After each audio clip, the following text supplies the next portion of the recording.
che dà del pane a tutti quanti. E adesso la nostra qui rappresentante ci spiegherà un po' quali sono le loro caratteristiche principali.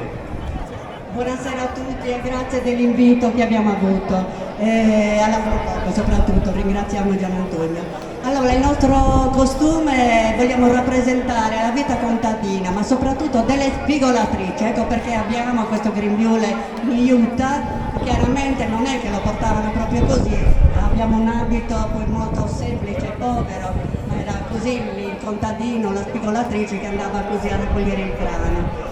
E niente, noi vogliamo rappresentare questa vita contadina con i nostri canti, perché anche allora andavano a cantare tipo Sorella Alleri, oppure canzoni che il nostro musicista, il nostro chitarrista ci ha scritto per noi, Elvio Casu e il nostro organettista Lele Sulas, che voglio ringraziare infinitamente perché ci accompagnano dappertutto, come ci hanno accompagnato anche da poco in Spagna, a Caneglia, sempre per rappresentare il nostro costume. E beh, non è poco. Può sembrare, ma noi abbiamo girato tutta la Sardegna e 4 volte siamo andati all'estero.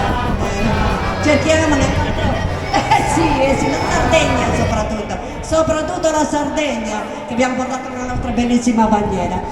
Penso che lei abbia detto tutto, voglio solo ringraziare tutti quanti presenti, grazie mille, noi siamo persone umili, semplici e ringraziamo sempre tutti. Grazie mille, grazie a tutti.